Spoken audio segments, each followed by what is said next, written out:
कक्षा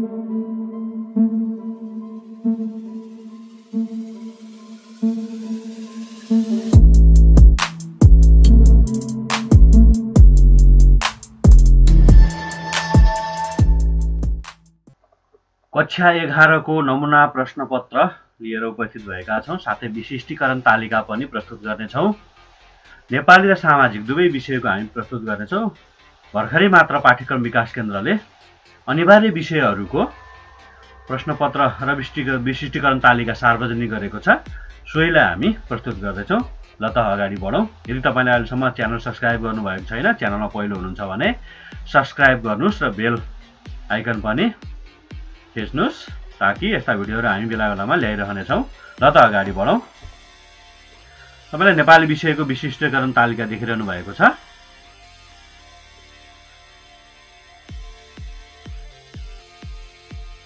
सुरुमा नेपाली वर्ण पहिचानसँग सम्बन्धित प्रश्न रहन्छ। ज्ञानसँग सम्बन्धित 3 अङ्क भारको रहने गर्दछ। एउटा प्रश्न सोध्छ, एउटैको जवाफ दिनुपर्ने हुन्छ। उच्चार्य 3वटा व्यञ्जन वर्ण दिई तिनको स्थान, प्रयत्न, घोषत्व र प्राणत्व मध्ये कुनै 2 आधारबाट प्रश्न सोध्ने, वा पाठबाट कुनै 3 वाक्यको एउटा अनुच्छेद दिएर 3वटा व्यञ्जन वर्णलाई चाहिँ गाढा गर्ने वा रेखाङ्कन गरी तिनको स्थान, प्रयत्न, घोषत्व र प्राणत्वको आधारमा कुनै 2 आधारमा चाहिँ प्रश्न सोध्ने रहन्छ भने 2 नम्बरमा वर्ण विन्याससँग सम्बन्धित प्रश्न रहन्छ। पुनर्लेखन गर्ने 3 अङ्क भारको रहने गर्दछ। वर्ण 2, मात्रा 2, लेख्य चिन्ह 1 र पदयोग पदवियोग 1 गरेर जम्मा 6वटा अशुद्धि भएको एउटा अनुच्छेद दिने र शुद्ध गरी पुनर्लेखन गर्न लगाउने प्रश्न रहन्छ। तेस्रो पदवर्ग पहिचानसँग सम्बन्धित रहनेछ भने एउटा अनुच्छेद दिएर विभिन्न पदवर्गका 4 शब्दको पदवर्ग पहिचान गर्न लगाउने। यसमा चाहिँ कम्तीमा एउटा पदवर्ग विचलन भएको दिने। त्यसैगरी 4मा शब्दकोश, शब्द स्रोत र शब्दकोशीय प्रयोगसँग सम्बन्धित रहेको छ। शब्द भण्डारसँग सम्बन्धित प्रश्न हो यो। पाठबाट 25 शब्दसम्मको एउटा अनुच्छेद दिई त्यसबाट तत्सम, तद्भव र आगन्तुक मध्ये कुनै 2 आधारबाट आएका 2-2वटा शब्द पहिचान गर्न वा खोज्न लगाउने। यसको अङ्कबार 4 रहेको छ। 2टा प्रश्न सोधिन्छ भने 2टाको जवाफ दिनुपर्ने हुन्छ। अब अर्को प्रश्न कस्तो रहन्छ त? ख नम्बरमा चाहिँ 4वटा शब्द दिई शब्दकोशको प्रविष्टि अनुसार शब्दक्रम मिलाएर लेख्न लगाउने प्रश्न रहनेछ भने 5मा वाक्यमा प्रयोग रहनेछ। शब्द भण्डारसँग सम्बन्धित कम्तीमा 5वटा पारिभाषिक प्राविधिक शब्द प्रयोग भएको अनुच्छेद दिएर 3वटा पारिभाषिक प्राविधिक शब्द पहिचान गर्न लगाई वाक्यमा प्रयोग गर्न लगाउने। अथवा पनि यसमा रहन्छ अनुकरणात्मक शब्द 2वटा, उखान 2वटा र टुक्का 2 प्रयोग भएको एउटा अनुच्छेद दिई एक-एकवटा अनुकरणात्मक शब्द, उखान र टुक्का पहिचान गर्न लगाएर चाहिँ त्यसलाई वाक्यमा प्रयोग गर्न लगाउने। त्यसै गरेर शब्द निर्माणसँग सम्बन्धित प्रश्न पनि रहन्छ। 3टा प्रश्न सोधिन्छ, 2टाको जवाफ दिनुपर्ने हुन्छ भने अङ्कबार 4 रहन्छ।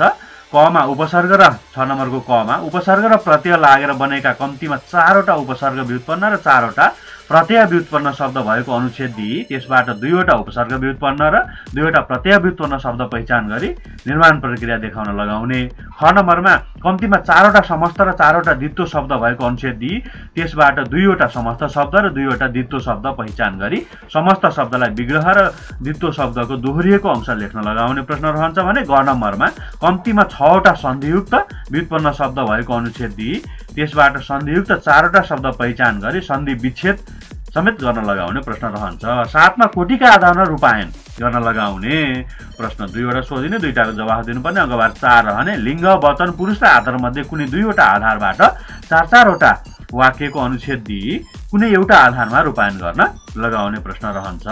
त्यसै गरेर चाहिँ उद्देश्य 8औँमा उद्देश्य, विधेय, पद संगतिबाट रहन्छ। 4 अङ्कको 4वटा वाक्य भएको अनुच्छेद दिई उद्देश्य र विधेय वा उद्देश्य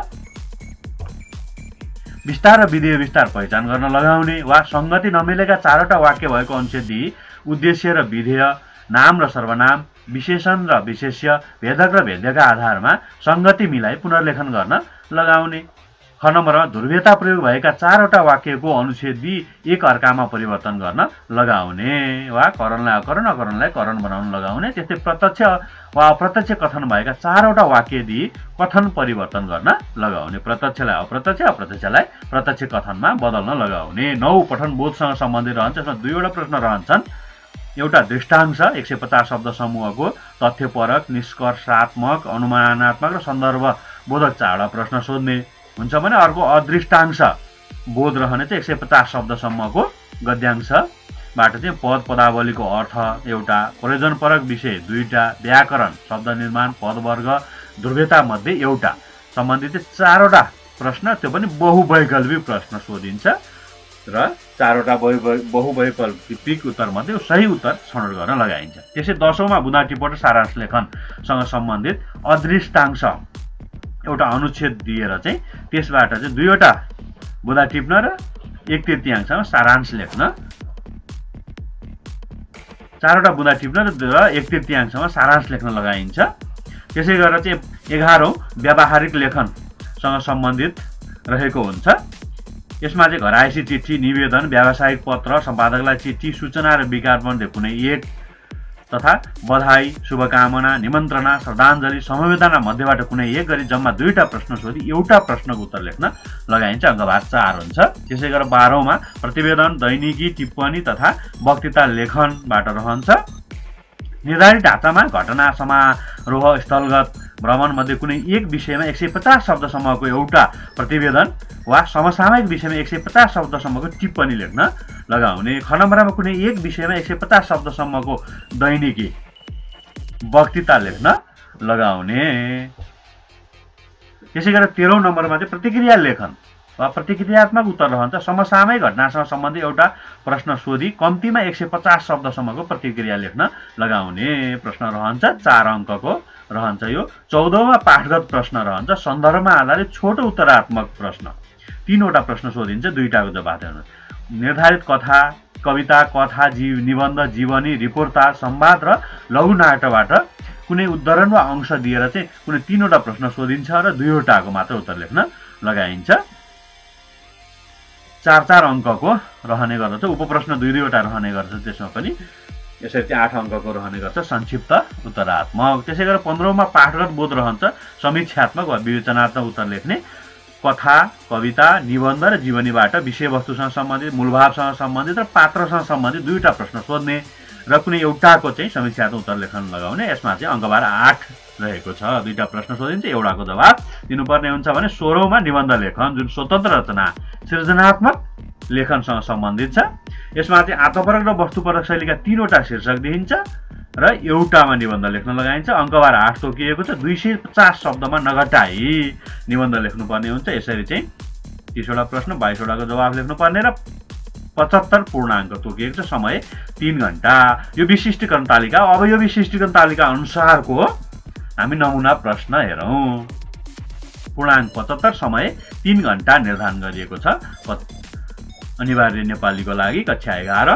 प्रश्न नम्बर 1 दिएको अनुच्छेदबाट रेखाङ्कित वर्णहरूको उच्चारण, स्थान र प्राणत्व छुट्याइ लेख्नुहोस् भनेर अनुच्छेद दिएर केही शब्दहरूमा चाहिँ रेखाङ्कन गरिएको छ। त्यस्तै गरी 2 नम्बरमा शुद्ध गरी पुनर्लेखन गर्नुहोस् भनेर एउटा अनुच्छेद दिएको छ। 3 अङ्क भार रहेको छ। 3मा अनुच्छेदमा रेखाङ्कन गरिएका शब्दको पदवर्ग पहिचान गरी लेख्नुहोस् भनेर अङ्कभार 2 रहेको छ। 4वटा शब्दमा रेखाङ्कन गरिएको छ। प्रश्न नम्बर 4 दिएका प्रश्नहरूको उत्तर लेख्नुहोस् भनेर क र ख 2वटा प्रश्न रहेको छ। क नम्बरमा दिएको अनुसार 2-2वटा तत्सम र आगन्तुक शब्द पहिचान गरी लेख्नुहोस् भनेर एउटा अनुच्छेद दिएको छ भने ख नम्बरमा चाहिँ दिएका शब्दहरूलाई शब्दकोशीय क्रममा मिलाई लेख्नुहोस् भनेर 4वटा शब्द दिएको छ र यसको अङ्कभार क को 2 र ख को 2 र 4 रहेको छ। त्यसैले 5औँमा चाहिँ दिएको अनुच्छेदबाट 3वटा पारिभाषिक शब्द पहिचान गरी वाक्यमा प्रयोग गर्नुहोस् भनेर दिएको छ। अङ्कभार 3 तोकिएको छ र यसमा अथवामा पनि प्रश्न रहेको छ। 2टा मध्ये एउटा गर्नुपर्ने हुन्छ। दिएको अनुच्छेदबाट एउटा अनुकरणात्मक शब्द, एउटा उखान र एउटा टुक्का पहिचान गरी 3लाई वाक्यमा प्रयोग गर्नुहोस् भनेर चाहिँ एउटा अनुच्छेद दिएको छ। त्यसै गरेर प्रश्न नम्बर 6 कुनै 2 प्रश्नको उत्तर दिनुहोस् भने 3वटा प्रश्न रहेको छ। एउटा प्रश्नका लागि 2 अङ्क विभाजन गरिएको छ भने 2वटाको 4 अङ्क रहेको छ। क नम्बरमा अनुच्छेदबाट चाहिँ 2वटा उपसर्ग र 2वटा प्रत्यय व्युत्पन्न शब्द पहिचान गरी तिनको निर्माण प्रक्रिया देखाउनुहोस् भनेर एउटा अनुच्छेद दिएको छ। त्यसै गरी खमा अनुच्छेदबाट दुईवटा समस्त शब्द पहिचान गरी विग्रह गर्नुहोस् र दुईवटा द्वित्व शब्द पहिचान गरी दोहोरिएको अंश छुट्याउनुहोस् भनेर दिइएको छ एउटा अनुच्छेद। गमा अनुच्छेदबाट चारवटा सन्धियुक्त शब्द पहिचान गरी सन्धि विच्छेद गर्नुहोस् भनेर चाहिँ एउटा अनुच्छेद दिइएको छ। यसरी तीनवटा प्रश्न 6 नम्बरमा दुईवटाको जवाफ लेख्नुपर्ने। प्रति प्रश्न 2 अंक, जम्मा 4 अंक।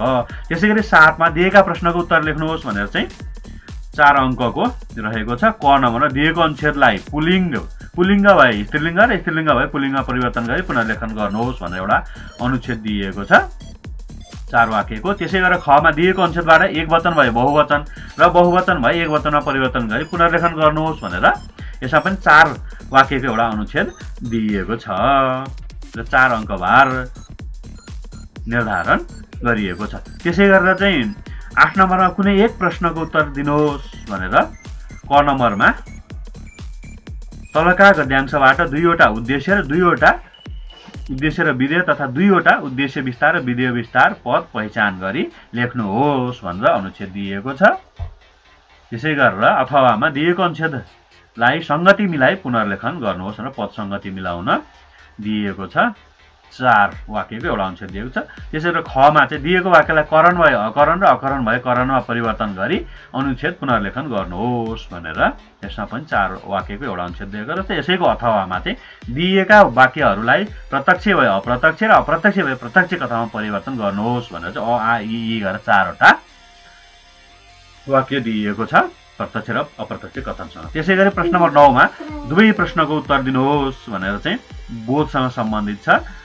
दिएको अनुच्छेदबाट सोधेका प्रश्नको छोटो उत्तर दिनुहोस् भनेर क नम्बरमा रहेको छ र 4वटा प्रश्न रहेका छन् भने ख नम्बरमा पनि दिएको अनुच्छेदबाट सोधेका प्रश्नको उत्तर लेख्नुहोस् भनेर चाहिँ बहुवैकल्पिक प्रश्न 4वटा बहुवैकल्पिक प्रश्नहरू चाहिँ दिएको छ। त्यसै गरेर चाहिँ 10 नम्बरमा अनुच्छेदबाट 4वटा बुँदा टिपी 1/3 सारांश लेख्नुहोस् भनेर चाहिँ अनुच्छेद दिएको छ।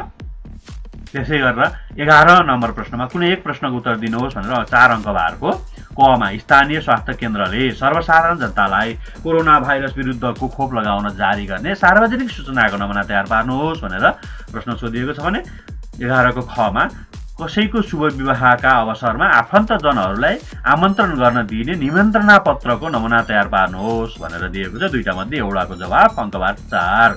12 मा कुनै एक प्रश्नको उत्तर दिनुहोस् भनेर चाहिँ 4 अंकभारकै दुईवटा प्रश्नहरू छन्। एउटाको उत्तर लेख्नुपर्ने हुन्छ आफ्नो विद्यालयको वार्षिकोत्सवको सन्दर्भमा आयोजित विविध कार्यक्रमलाई समेटी 150 शब्दसम्मको प्रतिवेदन लेख्नुहोस् भनेर छ भने खमा राष्ट्र निर्माणमा नागरिकको भूमिका विषयमा 150 शब्दसम्मको वक्तृता तयार पार्नुहोस् भनेर दिएको छ। त्यसै गरेर 13औं नम्बरमा महिलामाथि हुने हिंसालाई कसरी नियन्त्रण गर्न सकिएला 150 शब्दमा आफ्नो प्रतिक्रिया लेख्नुहोस् भनेर 4 अंकभारको दिएको छ प्रश्न भने प्रतिक्रिया लेखनसँग सम्बन्धित तार्किक उत्तर पनि हो यो। त्यसै गरेर 14 नम्बरमा कुनै दुई प्रश्नको उत्तर दिनुहोस् भनेर चाहिँ पाठगत प्रश्नहरू रहेको छ। संक्षिप्त उत्तरात्मक कमा चाहिँ कवितांशबाट रहेको छ, एउटा कविताको अंश दिएको छ र त्योसँग सम्बन्धित दुईवटा प्रश्न रहेका छन्। त्यसै गरेर खमा चाहिँ नाटकको अंश दिएको छ, नाट्यांश दिएको छ, दुईटा प्रश्न त्योसँग सम्बन्धित दिएको छ भने गमा चाहिँ निबन्धको अंश निबन्धांश दिएको छ र त्योसँग सम्बन्धित दुईवटा प्रश्न दिएको छ। यसरी चाहिँ अनुच्छेद पढेर त्यसको आधा उत्तर लेख्नुपर्ने हुन्छ। संक्षिप्त उत्तरात्मक प्रश्न हो यो। त्यसै गरेर 15औं नम्बरमा कुनै एक प्रश्नको उत्तर दिनुहोस् भनेर समीक्षात्मक वा विवेचनात्मक उत्तर रहेको छ। 8 अंकभारको चाहिँ लामो उत्तर लेख्ने हो। दुईवटा प्रश्न छन्, त्यो दुईवटा मध्ये एउटाको लेख्नुपर्ने हुन्छ भने अन्तिम प्रश्न 16औं नम्बरको प्रश्न रहेको छ। दिएका मध्ये कुनै एक शीर्षकमा 250 शब्दमा नघटाई निबन्ध लेख्नुहोस् भनेर चाहिँ तपाईलाई तीनवटा शीर्षक दिएको छ। एउटा आत्मपरक शैली छ, दुईटा वस्तुपरक शैलीमा लेख्ने शीर्षक रहेको छ। 8 अंकभारको छ, 250 शब्दमा नघटाई लेख्नु पर्ने लामो उत्तरात्मक हो, निबन्धात्मक प्रश्न। यसरी चाहिँ नेपाली विषयको चाहिँ प्रश्न रहने, प्रश्न सोध्ने गर्दछ। यो ढाँचामा प्रश्नहरू रहने गर्दछन्। अब हामी अगाडि लागौं। अब चाहिँ हामी सामाजिक अध्ययन तथा जीवनोपयोगी शिक्षा को विशिष्टीकरण तालिका र नमुना प्रश्नपत्र जुन पाठ्यक्रम विकास केन्द्रले जारी गरेको छ त्यो प्रस्तुत गर्दैछौँ। अब अगाडि बढौं। सामाजिक तथा जीवनी शिक्षा कक्षा 11 पूर्णाङ्क 75 र समय 3 घण्टा निर्धारण गरिएको छ। तपाईलाई यहाँ प्रत्येक इकाइ क्षेत्र वा इकाइसँग सम्बन्धित रहेको छ। यसमा कार्यघण्टा पनि विभाजन गरिएको छ। सामाजिक तथा जीवनी शिक्षाको अवधारणा इकाइ 1 कार्यघण्टा 4 रहेको छ भने यसमा चाहिँ अति छोटो 3 वटा ज्ञानसँग सम्बन्धित प्रश्न, अति छोटो 2 वटा ज्ञानसँग सम्बन्धित, त्यसै गरेर अति छोटो एउटा बोधसँग सम्बन्धित प्रश्न, त्यसै गरेर प्रयोग तथा सिपसँग सम्बन्धित अति छोटो एउटा प्रश्न, उच्च दक्षतासँग सम्बन्धित एउटा गरेर चाहिँ अति छोटो 4 वटा, छोटो एउटा र लामो 1 वटा प्रश्न सोध्ने योजना चाहिँ एकाइ 1 बाट गरिएको छ र यसमा चाहिँ लामोको लागि अङ्कभार 8, छोटोको लागि प्रति प्रश्न अङ्कभार 5 र अति छोटोको लागि प्रत्येकको 1 गरेर 4 वटाको 4 अङ्क निर्धारण गरिएको छ। त्यसै गरेर प्रश्न एकाइ 2 जीवनोपयोगी सिपको रूपमा डिजिटल सिपहरू तथा सामान्य अनुसन्धान सिपसँग सम्बन्धित कार्यघण्टा, यसका लागि चाहिँ कार्यघण्टा 9 निर्धारण गरिएको छ। यो इकाइ 1, 2 र 3 इकाइ जीवनोपयोगी सिपसँग सम्बन्धित छ। यसका लागि कार्यघण्टा 11 तोकिएको छ भने यसबाट चाहिँ अति छोटो प्रश्न 4 वटा, छोटो एउटा र लामो एउटा सोध्ने गर्दछ 3 वटा इकाइबाट। अति छोटोको लागि प्रत्येकको 1 का दरले जम्मा 4, छोटोको लागि प्रति 5 अङ्कका दरले 5 र लामोको लागि प्रति 8 का दरले 8 अङ्क निर्धारण गरिएको छ इकाइ 1, 2 र 3 का लागि। त्यसै गरेर चाहिँ इकाइ 4 मानव समाजको उद्भव र विकास, त्यसै गरेर चाहिँ भूगोल र सामाजिक जीवन, इकाइ 6 विश्वको इतिहास, त्यसै गरेर चाहिँ इकाइ 7 सामाजिक पहिचान र विविधताबाट चाहिँ तपाईलाई जम्मा प्रश्न संख्या अति छोटो 2, छोटो 4 र लामो 1 रहने गरेर चाहिँ विस्तृतीकरण तालिका निर्माण गरिएको छ। त्यसै गरेर इकाइ 8, 9 र 10 तथा 11 इकाइ 8 बाट संविधान, इकाइ 8 संविधान र नागरिक चेतना कार्यघण्टा 10 निर्धारण गरिएको छ। इकाइ 9 बस्ती र जनसाङ्ख्यिकी कार्यघण्टा 14 निर्धारण गरिएको छ। इकाइ 10 अर्थतन्त्र र विकास कार्यघण्टा 12 निर्धारण गरिएको छ। इकाइ 11 स्वास्थ्य र सामाजिक विकास कार्यघण्टा 12 निर्धारण गरिएको छ।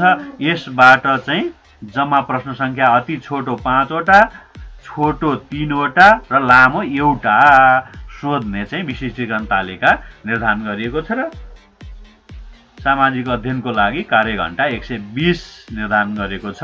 यो चाहिँ सैद्धान्तिकका लागि। ल अब हामी अगाडि बढौँ। यो अनुसारको यसमा चाहिँ प्रश्नका प्रकारहरू पनि निर्धारण गरिएको छ। अति छोटो प्रश्न सोधिने जम्मा 11 वटा, यसको लागि समय विभाजन 20 मिनेट गरिएको छ भने पूर्णाङ्क प्रति प्रश्न 1 का दरले 11 को 11 अङ्क, 11 वटाको 11 अङ्क। त्यस्तै गरी छोटो प्रश्न 8 वटा सोध्ने समय 94 मिनेट निर्धारण गरिएको छ। प्रति प्रश्न 5 का दरले 8 पंचे 40 अङ्क निर्धारण गरिएको छ। लामो प्रश्न सोधिने संख्या 3 वटा, समय 66 मिनेट निर्धारण गरिएको छ भने प्रति प्रश्न 8 अङ्कका दरले 24 अङ्क निर्धारण पूर्णाङ्क निर्धारण गरेको छ लामो प्रश्नका लागि। भने जम्मा 22 वटा प्रश्न सोधिने, समय 3 घण्टा र पूर्णाङ्क 75। अब सबै प्रश्न अनिवार्य हुने। अति छोटो प्रश्न एउटा सोधिने, प्रत्येकको 11 वटा सोधिने, प्रत्येकको अङ्कभार 1 हुने। छोटा प्रश्न 8 वटा सोधिने, प्रत्येकको अङ्कभार 5 हुने। लामा प्रश्न 3 वटा सोधिने, प्रत्येकको अङ्कभार 8 हुने। उल्लेखित प्रश्नहरू चाहिँ उल्लेखित ज्ञान, बोध, प्रयोग तथा सिप र उच्च दक्षताको निर्धारित प्रतिशत भार मिल्ने गरी निर्माण गर्नुपर्ने। त्यस्तै एउटै इकाइबाट मात्र धेरै प्रश्न नपर्ने गरी सन्तुलन मिलाउनु पर्ने निर्देशन पनि गरिएको छ। त्यस्तै गरेर प्रश्न 12, 19 र 21 नम्बरका प्रश्नहरूमा चाहिँ एउटा अतिरिक्त प्रश्न पनि सोध्ने भनेको छ। अतिरिक्त प्रश्न सोध्ने भनेको प्रश्न नम्बर 12, प्रश्न नम्बर 19 र प्रश्न नम्बर 21 मा एउटा क्लस्टरबाट सोधिने प्रश्नहरूमा ज्ञान, बोध, प्रयोग र उच्च दक्षताका प्रश्न जुनसुकै इकाइबाट पनि सोध्न सकिने, तर प्रश्न संख्या र प्रश्नको प्रकृति तोकिए बमोजिम नै हुनुपर्ने निर्देशन गरिएको छ। इकाइ 1 बाट लामो प्रश्न सोधिने छैन भनिएको छ भने तेस्रो क्लस्टरबाट छोटो अतिरिक्त प्रश्न सोध्दा प्रश्न सोधिएका इकाइबाट नदोहोरिने गरी सोध्नुपर्ने निर्देशन गरिएको छ। त्यसै गरी उच्च दक्षता अन्तर्गत विश्लेषण, मूल्याङ्कन, सृजनात्मक र मूल्य सम्बन्धी प्रश्नहरू समावेश गर्नुपर्ने भनेर चाहिँ विशिष्टीकरण तालिकामा निर्देशन गरिएको छ। अब लागौँ यो सोही अनुसारको नमुना प्रश्नतर्फ। पूर्णाङ्क 75, समय 3 घण्टा, कक्षा 11, विषय सामाजिक अध्ययन जीवनी विषय। सबै प्रश्नहरूको उत्तर दिनुहोस् भने समूह क अति छोटो उत्तर आउने प्रश्न दिएको छ भने समूह ख 8वटा प्रश्न 5 अङ्कका दरले 40 अङ्क। तलका प्रश्नहरूको छोटो उत्तर दिनुहोस् भनेर रहेको छ। प्रश्न नम्बर 12 देखि छोटो उत्तर 1 देखि 11 सम्म अति छोटो, 12 देखिबाट छोटो उत्तर आउने, 12 देखि 19 नम्बरसम्म चाहिँ छोटो उत्तर आउने प्रश्नहरू रहेका छन्। त्यसै गरेर समूह ग मा चाहिँ लामो उत्तर आउने 8 प्रति अङ्क 8 को 20, 21 र 22 नम्बर रहने गरेर चाहिँ निर्धारण गरिएको छ। यसरी चाहिँ पाठ्यक्रम विकास केन्द्रले नेपाली तथा सामाजिक अध्ययन विषयको विशिष्टीकरण तालिका र नमुना प्रश्नपत्र सार्वजनिक गरेको छ। सोही अनुसार चाहिँ प्रश्नपत्र निर्माण गर्ने र विद्यार्थीको मूल्याङ्कन गर्नुपर्ने हुन्छ। कक्षा 11 को सम्पूर्ण मूल्याङ्कनको जिम्मेवारी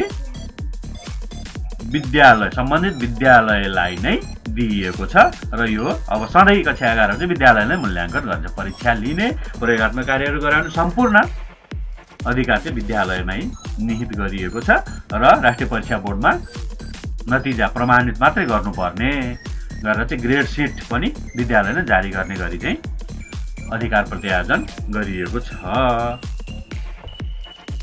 हस् त धन्यवाद। आजलाई यति नै। यसका नमुना उत्तरहरू अर्को भिडियोमा ल्याउने नै छौँ। तपाईहरू शिक्षासँग सम्बन्धित वा नेपाली तथा सामाजिक विषयसँग सम्बन्धित भिडियो सामग्रीहरू चाहनुहुन्छ भने मेरो रोहतक युट्युब च्यानललाई सब्स्क्राइब गर्नुहोस्। हस् त धन्यवाद।